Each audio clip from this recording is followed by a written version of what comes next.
বন্ধুরা চলে এসছে আজকে আবার একটা দারুণ রেসিপি নিয়ে। যেহেতু এখন হচ্ছে একটু বৃষ্টি পড়ছে, বৃষ্টির সময়ের মধ্যে এই কুচো চিংড়ির যদি হচ্ছে পেঁয়াজ চচ্চড়ি বানানো যায় তাহলে তো তিনটা জমিয়ে যাবে। চলো তাই কুচো চিংড়ি নিয়ে এসছে। এটা হচ্ছে দেশি কুচো চিংড়ি, এর স্বাদই আলাদা রকম। আর এইভাবে একটু পেঁয়াজ চচ্চড়ি বানিয়ে দেখবে, তাহলে তো আর কোনো কথাই হবে না।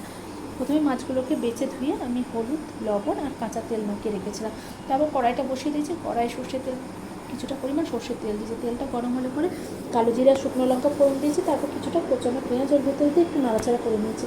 তারপর ওর ভেতরে অনেকগুলো লঙ্কা দিয়েছি, যেহেতু এটা ঝাল ঝাল রেসিপিটা হবে সেই জন্য অনেকগুলো কাঁচা লঙ্কা দিয়েছি। লঙ্কাটা দিয়ে একটু নাড়াচাড়া করার পর মাছগুলো দিয়ে দিচ্ছি। মাছগুলো দিয়ে একটু নাড়াচাড়া করে নেওয়ার পর একটা গোটা টমেটো দিয়ে দিচ্ছি। তারপর স্বাদ মতো লবণ আর একটু হলুদ দিয়ে ভালো করে মাছ, পেঁয়াজ আর টমেটোটা ভালো করে কষিয়ে নিয়েছি। তারপর আমি অল্প পরিমাণে একটু জল দিয়ে দিয়েছি। জলটা দেওয়ার পর জলটা যেই ফুটে উঠেছে, ঝোলটা ফুটে একটু থকথকে টাইপের হয়েছে, তখন আমি একটু গরম মশলা দিয়ে নামিয়ে নিয়েছি। দেখো বন্ধু কত সুন্দর হয়েছে পেঁয়াজ চচ্চড়িটা। চলো এবার খেয়ে দেখে পালার যে এটা খেতে কতটা সুন্দর হয়েছে।